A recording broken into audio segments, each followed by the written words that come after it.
ለ16 ዓመት የአረብ ሀገር ላይ የምትኖርታችን ቤቴን ሄደሽ ቅረጭልኝ ብላኝ ቤቷን ለመቅረጽ ቻል ማለት ነው።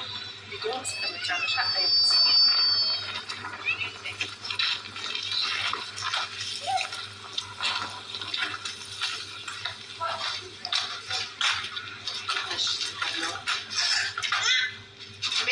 ይመስላል። ቤቱ ግን አላለቀም። 16 ዓመት ቤት የተሰራለት ወንድሟ ነው፣ ወንድሟ ነው እና የ16 ዓመት ልፋቷ ነው። አንድ ባሩን አንድ መኝታ ክላስ ነው ያለው። ከዚህ ውጭ ሌላ ምንም አይነት ቤት አላየሁም። ግቢው አልታጠረም። ያለ ይሄ ነው።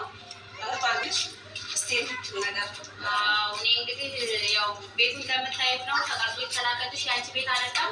ይሄ ነው የአንቺ ቤት። ይሄን አምነሽ መቀበል አለብሽ። ያመኛል ብለሻል። ከአረብ ሀገር ስትመጪ ይሄ ቤቴ ለምን አልሆነም ብለሽ በኋላ እንዳይሰማሽ አሁን ማወቅ አለብሽ። ቤትሽ ትክክለኛ ይሄ ነው። እህቴ እንግዲህ አመመሽም ደህና ሆንሽም ቤትሽን አምነሽ መቀበል አለብሽ። እህቴ ቤትሽ ይሄ ነው። እሷ እንግዲህ ቤቱን አሳይኝ ላይ መጥቻለሁ። ወንድምሽ ቀርቶ ያሳየሽ ቤት ሌላ ነው። የአንቺ ቤት ግን ይሄ ነው። ወንድሽ ነገም ጤናና አፍያሽን ይስጥሽ። እህቴ ወድሻለሁ። በሰላም ያስገባሽ። ቤትሽን ግን አምነሽ መቀበል አለብሽ። የአንቺ ቤት ያሳየሽ ቤት ሌላ ነው። የአንቺ ቤት ግን ትክክለኛው ይሄ ነው ቤትሽ። ስለዚህ ለሀገርሽ አብቃሽ፣ በሰላም ያንጣሽ። መጪ ነገር ከነገ ወዲያ ሳተሽ የምታገኙ ነው። አፍያ አለይኩም ወረህመቱላሂ ወበረካቱ። እና እየተከበራችሁ ውዴ ሰኪና ቤተሰቦች እንደምናችሁ ደህና ናችሁ ወይ? አላችሁ ወይ? እኔ ደህና ነኝ አልሐምዱሊላህ ረብል ዓለሚን። ክርስቲያን ቤተሰቦቼ ሰላም ሰላም ብያለሁ። እንዲሁም ሰኪናን የምትከታተሉ ወዳችሁ ፈቅዳችሁ የምትከታተሉኝ እህት ወንድሞቼ ጀዛኩሙላህ ኸይረን። ስትገቡ ላይክ አድርጉ፣ በላይክ በሰብስክራይብ ጀምሩት ቤቴን ማለት ነው። እንግዲህ ኢንሻአላህ ያው እስካሁን ባለው ያው ሙሉ ለሙሉ ጠቃሚ ነገርም ባለቅበት ዩቲዩብ ላይ ለእናንተ አስተማሪ ይሆናል ብዬ ያሰብኩት ነገር ስላልሆነ አንዳንድ የሚጠቅማችሁ ነገር ሊኖር ይችላል። ግን ደግሞ ተከታተሉኝ ኢንሻአላህ። ከቅርብ ጊዜ በኋላ ደግሞ ጥሩ ነገር ይዤላችሁ እንደምመጣ እርግጠኛ ነኝ። እንግዲህ ዛሬ ወደሚቀጥለው ጉዳይ ልግባ። ዛሬ የመጣሁት አንድ እህታችን ለ16 ዓመታት አረብ ሀገር ላይ አንድ ቤት ውስጥ ላይ ስትለፋ የኖረች እህቴ ቪዲዮ አይቼ ነው የመጣሁት። ስለተሰማኝ በጣም ውስጤ ስለሰበረኝ ነው የመጣሁት። ለምን ወደ እናንተ አላቀርብም? ከስንት አንዶቻችን ነን በሷ ህይወት ወይም እንደሷ ህይወት ወይም ደግሞ ከሷ የባሰም ህይወት የገጠመናለን። በተለይ በቤተሰቦች የተገዳ እና ለ16 ዓመታት አባት እናት አሏት። ለ16 ዓመታት እየለፋች ሀገር ቤት እየላከች ወንድሟ ነው ቤት የሚያሰራላት። እንግዲህ የገዛ ወንድሟ አስቡ።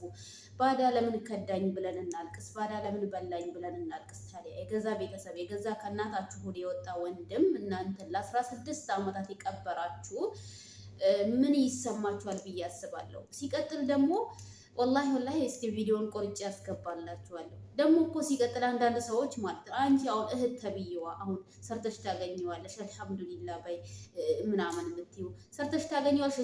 የሰው ልጅ 16 ዓመታትን ሳያገባ ሳይወልድ ከቤተሰቡ ተለይቶ ስንት ዓመታትን አሳልፎ ስንት አበሳ ስንት መከራ አሳለፈች ሴትይቱ ሰርተሽ ታገኘዋለሽ። ደግሞ ሰርተሽ ታገኘዋለሽ። ለእናንተ ሰርተሽ ታገኘዋለሽ ቀላል ነው።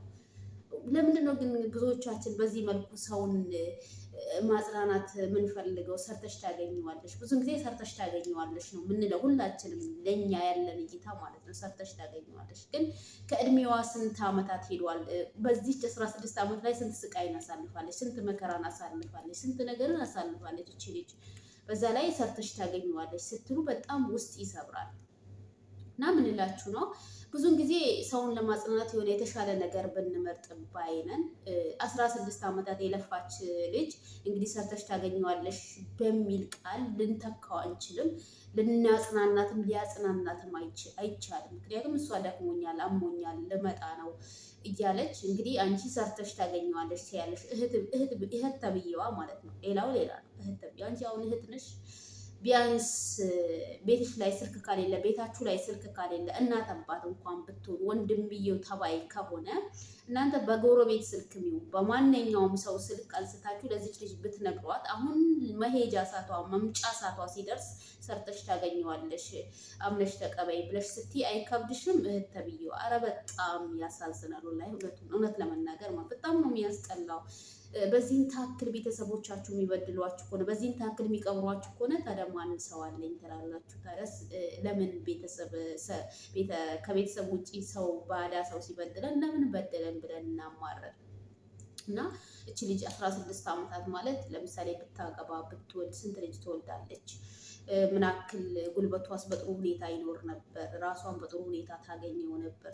ሰው ቤት አንድ ቤት ላይ ለ16 ዓመታት እንደ ሻማ እየቀለጠች አመመኝ፣ ፈለጠኝ፣ ቆረጠኝ ሳትል አንድ ጉርሻዋን ለመብላት ሳትሰራ ብትበላ ማንም አይፈቅድላትም፣ እውነት ለመናገር ማለት። ስለዚህ እቺ ልጅ ሰርተሽ ታገኘዋለሽ በሚል ቃል ልናጽናናትም አንችልም ማለት ነው። ምክንያቱም ህመሙን እኔ ስለማውቀው ስለተረዳሁት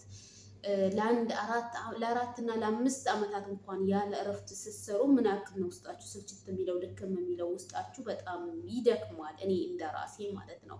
እንኳን ልጅ ኖሮን እንኳን አግብተን ወልደን መተን ያለውን ነገር እንኳን ተረተን መተን እንኳን ተመልሰን ስንሰራ በጣም ውስጣችን ይደክማል። ውስጣችን በጣም ይደክማል። እቺ ልጅ ለ16 ዓመታት አገር ሳትገባ አረብ ቤት ላይ እንደ ሻማ ስትቀልጥ ስትሰራ ኖራ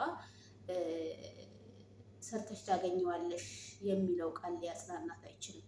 እና ብዙውን ጊዜ ከለፋ ነው ይልቅ ሰርተሽ ታገኘዋለሽ የምትለው ቃል በጣም ውስጥ ይሰብራል። ምክንያቱም እኛ የለፋንበት እድሜያችን ያቃጠልንበት መውለድ፣ አግብተን መዝናናት፣ በቤታችን በሀገራችን መዝናናት ሲያምረን መች ለመች ተሳክቶልን ሀገር እንገባለን ብለን እየለፋን እንደ ሻማ እየቀለጥን እናንተ ሰርተሽ ታገኘዋለሽ። አንድ ነገር ስንከስር፣ አንድ ነገር ስናጣ ሰርተሽ ታገኘዋለሽ።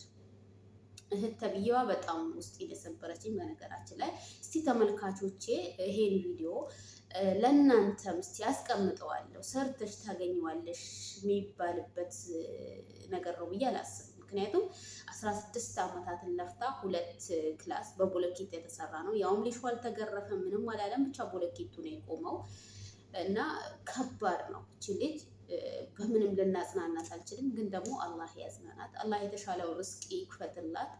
አላህ ደግሞ ከዛ ቤት አሞኛል እያለች ነው እንግዲህ የተሻለው እንጀራ አዘጋጅላት። እንግዲህ አላሁ ተዓላ አላህ እኮ ምን እንደያዘልን አናውቅም። ግን ደግሞ ከባድ ነው።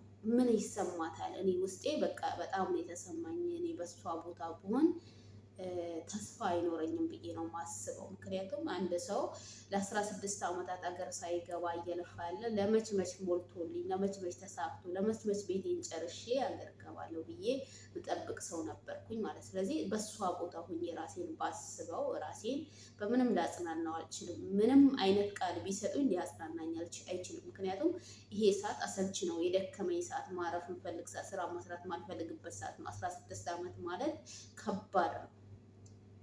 ከባድ ነው። ከምትኖረው በላይ 16 ዓመት ከምትኖረው በላይ ነው።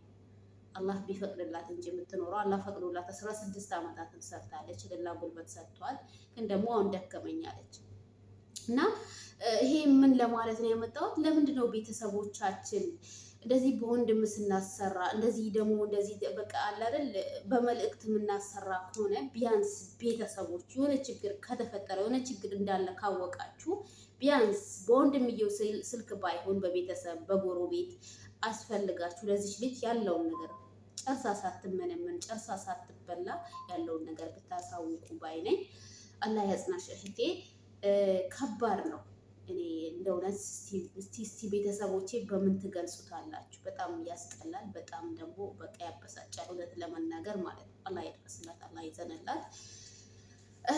ከባድ ነው። ስደት ዓለም ላይ ከባድ ነው። እኔ እንጃ በምንም ብገልጽላት አልችልም። አላህ ያጽናት፣ አላህ ያጽናናት። አላህ የተሻለውን እንጀራ ይስጣት፣ የርስቅ በር ይክፈትላት። አላህ ደግሞ በቃ ሰብሩን ይስጣት ነው የምለው ከምንም በላይ ማለት ነው። እኔ ምንም ቃል ሊያጽናናት እንደማይችል አውቃለሁ። ይሄን ብትሰማ ይሄን ብታይ ከባድ ነው፣ ለሷ ከባድ ዱብዳ ነው። ለመሄድ በተነሳችበት ሰዓት ባመማት ሰዓት ይሄን ነገር ስትሰማ በጣም ከባድ ነገር ነው እውነት የሰማሁት ማለት ነው። ብዙውን ጊዜ ስደት ላይ ያለ ልጆች ምን አለ በመሀል ላይ አገር ቤት ገብተን ያለውን ነገር ቼክ አርግተን ብንመለስ፣ በቃ እቃማ እንኳን ባይኖራችሁ የፈለገው ይምጣ ገብታችሁ ቼክ አድርጉ። በቃ የፈለገው ይምጣ ማለት ነው። ከዛ ሌላ ሀገር ሄዳችሁ ቀይራችሁ ያለውን ነገር ትረዳላችሁ፣ ትማራላችሁ። ለእናንተ ሰው ምን ያክል እንደሚያስብላችሁ፣ ለእናንተ ሰው ምን ያክል እንደሚሰራላችሁ ታውቁታላችሁ ሀገር ስትገቡ። ስለዚህ በመሀል እየገባችሁ ቼክ አድርጉ። እሱ አሁን እየሰራው ነው እያለ አሁን አልቋል ብሎ የሌላ ሰው ቤት አንስቶ ልኮላታል። እንግዲህ በመሀል እቺ ዩቲዩበሯ ተነስታ ቀርጻላታለች። እቺ እህት ተብዬዋ ደግሞ ሰርተሽ ታገኘዋለሽ። አልሐምዱሊላህ ባይ 16 ዓመት ለአንቺ ቀላል ነው እንዴ? ኧረ ቢስሚላ እስቲ ብንተሳሰብ ምን ችግር አለ? ብንተዛዘን ምን ችግር አለ? አንቺ እህት ሆነሽ ይሄን ቃል ከአንቺ እህት ይሄን ቃል ስትሰማ አሁን ገና ያን ጊዜ አንቺ ወጣት ነሽ፣ በዛ ላይ መንቀሳቀስ ትችያለሽ፣ የተለያዩ ነገራቶችን ማስተዋል ትችያለሽ። ቢያንስ በጎረቤት ስልክ እንኳን በተለያየ ሰው ስልክ ልታገኛት ብትሞክሪ ዛሬ እዚህ ደረጃ ላይ አትኖሩም ነበር። እና እናስተውል። ብዙውን ጊዜ ስደት ላይ ያሉ እህቶቻችን ባንጎዳ፣ ባንሰብራቸው፣ ለከባድ አደጋ ለከባድ ችግር ባናጋለጣቸው ባይ ነኝ። እስቲ ምን ተሰማችሁ ቤተሰቦች? እስቲ ያስቀምጥላችኋለሁ ቪዲዮውን። በጣም ያሳዝነኝ እውነት ለመናገር ከባድ ነው፣ እውነት ለመናገር ማለት ነው። እኔ ምንም ብለው አይገልጸውም። አላህ ሰብሩን ይስጣት ማለት ነው ቤተሰቦቼ። በጣም ከባድ ነው። እንግዲህ ቪዲዮውን ላይክ፣ ሰብስክራይብ እያደረጋችሁ አበረታቱኝ። ቪዲዮ እየታየልኝ አይደለም፣ ከይቅርታ ጋር ላይክ፣ ሼር እያደረጋችሁ ተባበሩኝ። ለዛሬ የነበረን ቪዲዮ ይሄን ይመስላል። አሰላሙ አለይኩም ወራህመቱላሂ ወበረካቱ። በቀጣይ ቪዲዮ እስክንገናኝ አላህ ሰላም ያቆየን። ሰላም አለይኩም።